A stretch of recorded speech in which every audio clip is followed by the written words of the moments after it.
se tu me permite eu te dar um conselho, quando a gente pensa no macro, a gente fica tão pequenininho, né?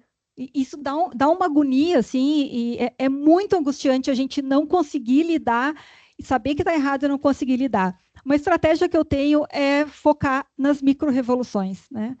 Quando eu atendo uma mulher que saiu da minha sala, diferente do que entrou, saiu melhor, eu fiz uma revolução na vida da mulher. Então, isso dá um aconchego no coração, né? Não resolve o problema, mas pelo menos a gente se protege um pouco. Então, se a gente conseguir salvar uma vida, já está valendo todo o serviço. Então, é uma estratégia que eu uso para me proteger, né, enquanto estou atendendo e estou na linha de frente.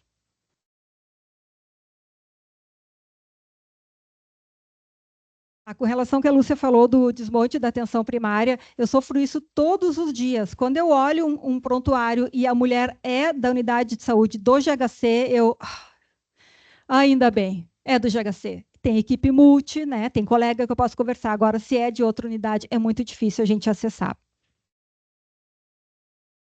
Eu acho que é isso que eu tinha anotado. Se alguém tiver mais alguma dúvida, estou à disposição. Então, muito obrigada. Todas que estiveram aqui. Difícil, né, a gente passar a tarde toda falando nesse assunto, mas é importante, a gente tem que fazer o enfrentamento. Só complementando, existem os boletins, né, epidemiológicos com os dados, só que muitas vezes eles são muito técnicos e aí fica também uma corresponsabilidade da comunicação em estar transformando isso de forma mais palatável, né, para toda a sociedade. Mas os dados, eles estão, de alguma forma, publicados. Me parece que, antes de devolver para a presidenta retomar, para a gente finalizar, me parece que 2 encaminhamentos, assim, vamos atualizar aquela apresentação, então, com o nome dos assassinos e qual é a situação deles hoje, na data de hoje, são presos, soltos, que estão acontecendo, porque não sei se eu acho que se alguém for encaminhar essa apresentação para alguém, alguma oportunidade, vai estar ali atualizado, né? Tá, fica isso. E essa resolução conjunta, né? Pelo que eu entendi, essa resolução conjunta com tentar compilar aqui pontos que a gente trouxe nesse debate de questão tanto da rede de saúde como toda a rede de proteção que é para além da saúde, né? Então fica esse encaminhamento também. Isso, eu agradeço a oportunidade de mediar essa mesa pela confiança e, né, a atenção de todos, todas e todes. Obrigada. E aí eu passo, não vou embora ainda, que ainda tenho só a finalização da nossa plenária com assuntos gerais e relatos de comissão. É isso?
Pessoal, então, bem rapidinho, para não tomar mais tanto o tempo.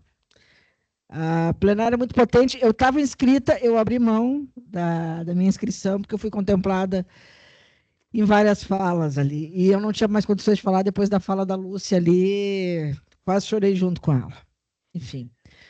Nós temos relatos de comissões e representações externas. O Valdemar é o primeiro inscrito.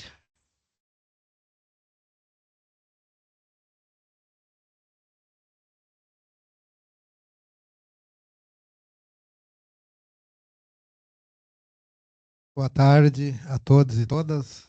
Valdemar da FEGAMEC, usuário. coordenador da Comissão de Educação Permanente. Aliás, falando sobre comissões, a gente faz um apelo aqui, ou se empenha com os conselheiros, para que quem quiser possa integrar a CEPIX. A pessoa pode participar até de 2 comissões. Então, a gente está precisando, até porque nós temos muito trabalho na CEPIX.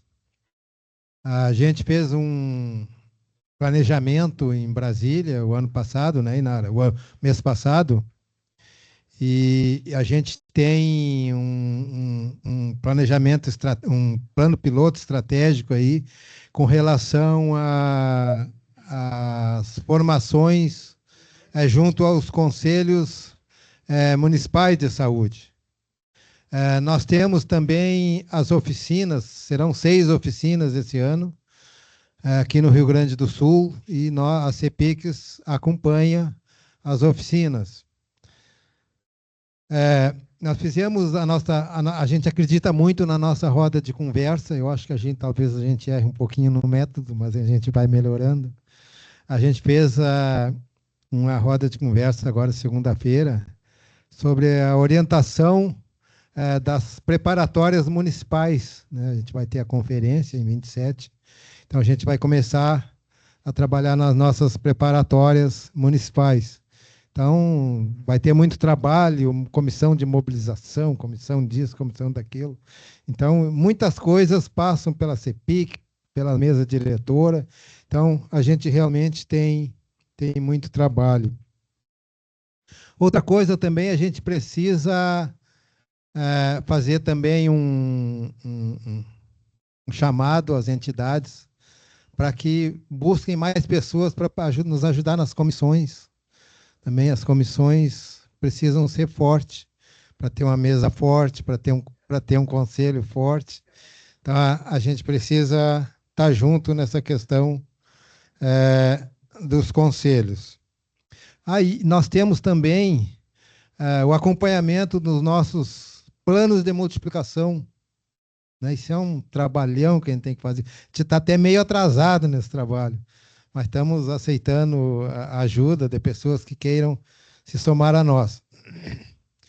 E a gente combinou que ia ser por amostragem, né? Esse sim, acompanhamento. Eu tenho. A gente tem a relação lá. Outra coisa, a gente esteve em Brasília, semana passada, na Conferência Nacional da Cidade, tinha 2.600 participantes lá.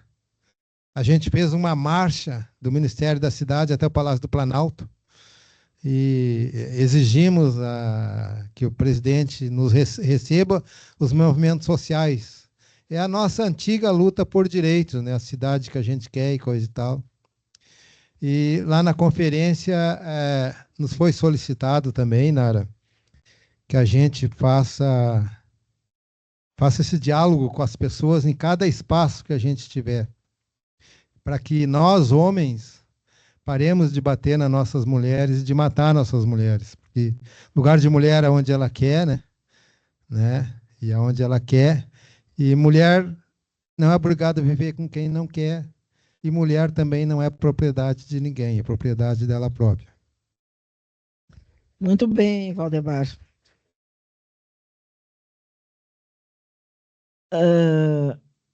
Paola, tu quer fazer o relato da Comissão de Fiscalização agora?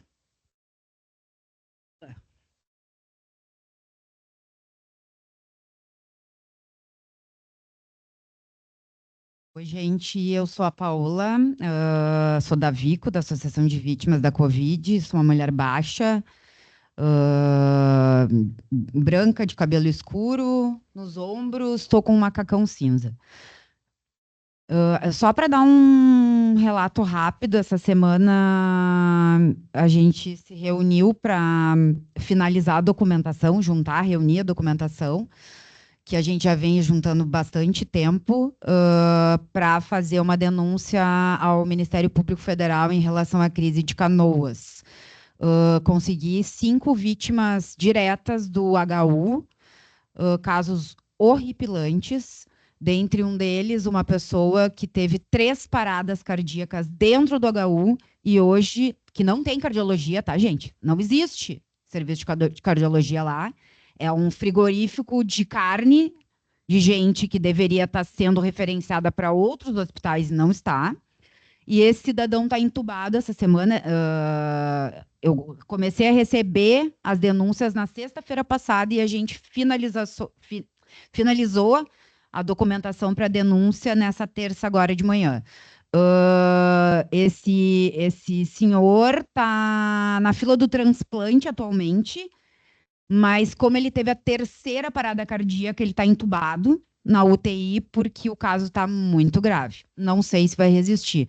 E aí eu teria outros para contar, todos esperando atendimento cardiológico. Ou é stent, ou é cateteria. Não, e o outro, aquele do choquinho, marca-passo, todos esperando um atendimento não só cirúrgico, mas também de instrumentos, de equipamentos, né, de insumo, de catéter, para sair da hospitalização.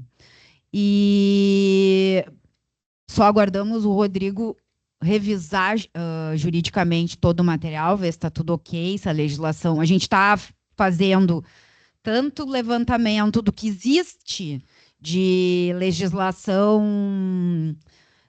na Constituição e no SUS, mas também violação de direitos humanos. Estamos usando as duas legislações paralelas, tá? Obrigada, Paola. Pode falar, Rosângela. Rosângela também quer falar sobre a comissão. Não, é só para dizer para todo mundo que a gente pediu uma reunião com a regulação do Estado, né, Inara, para a semana que vem. A gente vai ter uma agenda com eles para tratar sobre exatamente essas questões que a Paola está colocando e que são quase que criminosas, né? Porque a gente não tem atuação de ninguém, as pessoas estão aguardando na fila, né? Sem ter atuação, o prestador não se impõe. Mas, ao mesmo tempo, amanhã tem uma agenda, né, na área de orçamento também, não sei se chegou a falar dos informes, tem uma agenda que o ministro da Saúde vai estar aí, uma tentativa de que o GHC assuma, né, essa coisa junto, grudado da gestão do hospital universitário, né, colocando, além do recurso, um processo de gestão para ver se melhora essa questão interna das filas, porque o prejuízo além da questão ainda das mortes das pessoas, tem toda a questão das referências e tudo mais. Então, amanhã de manhã tem essa atividade e na semana que vem a gente vai fazer outra. Fora isso, eu queria também alertar, e aí a gente tem que ver como é que a gente faz depois da discussão que a comissão está fazendo, de tantos processos de auditoria que estão entrando nos nossos e-mails de conselho, de municípios, inclusive de hospitais, de secretarias, com denúncias, né, e várias coisas que a gente está pensando como fazer para encaminhar para os conselhos municipais de saúde. Então, é um processo trabalhoso, né, que nem o colega anterior disse da outra comissão, a gente precisa de apoio e de ajuda, né, porque o trabalho é gigante também para avaliar todas essas questões, além das denúncias que chegam, tem os processos ainda de auditoria, né, que a gente tem aí sido encaminhado para a gente como comissão. Obrigada. Esse evento que a Rosângela falou, tá?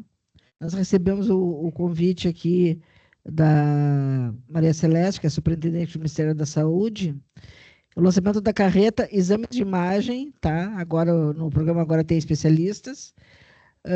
Amanhã, às 10 da manhã, na Avenida Guilherme Schell, no centro de Canoas. Guilherme Schell, 6.750. Eu já tenho outra agenda, a gente discutiu hoje na mesa de manhã, porque o convite veio meio intempestiva. A gente tentou falar com o Hernani, que é de Canoas, mas ele está em viagem, e a Carol, que é conselheira pela UBM, vai representar o Conselho Estadual neste evento. Não sei, Rosângela, se tu estiver lá também, por favor. Ainda dentro dos relatos de comissões, a gente já está há algum tempo com a comissão de ST, HIV, HTLV, sífilis e hepatites virais, meio imobilizada, porque a gente precisa ter conselheiros nesta comissão e, infelizmente, não temos, porque para uma comissão existir tem que ter conselheiro. A Rosa se disponibilizou, né, nem que seja, né, tu disse, eu não entendo muito da área, mas me disponibilizo, né, a coordenar essa comissão, mas se alguém mais tiver interesse, né, enfim. E dentro dessa questão da comissão de ISTs, na terça-feira, o governo do estado assinou o edital. Vocês lembram, já há alguns anos a gente tem discutido aqui a questão do edital, que o Ministério da Saúde mandou dinheiro, desde 2018 não era repassado, né? Tinha alguns problemas de documentação com algumas entidades ligadas ao movimento AIDS. E, bom, terça-feira foi assinado esse edital, as entidades estavam lá, eu entrei rapidamente, eu era virtualmente, assim, só para dar um aceite para representar o conselho, porque eu estava lá na CCJ, né? Mas eu acho que as coisas com relação a esse tema no Estado, eu espero que esse investimento, né, nas organizações que lidam com a questão de HIV e AIDS, assim, consigam deslanchar e fazer o seu trabalho agora com esse recurso que finalmente foi repassado, eles conseguiram tirar o imbróglio que estava acontecendo. Mais algum relato de comissão, gente? Eu acho que a comissão de atenção básica, né, Lúcia? Isso, por favor. É que tem que chamar para a plenária do dia 19, que inclusive a comissão de fiscalização também quer fazer parte dessa Então, organização. nossa, ali a Mônica, eu não vi, Mônica quer falar.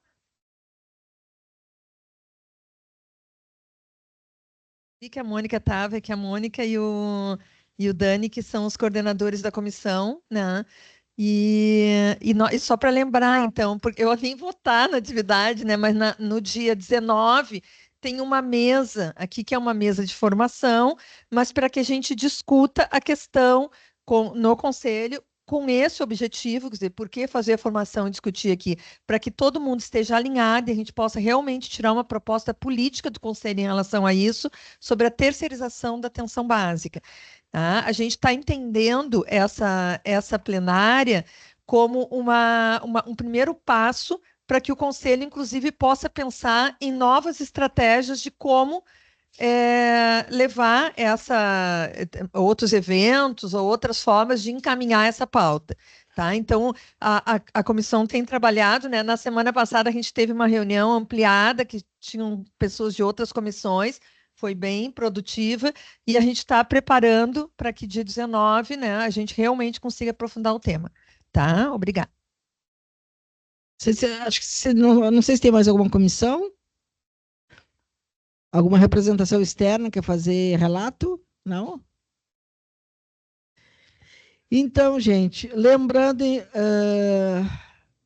dia 10 de abril, mas a gente tem que mobilizar.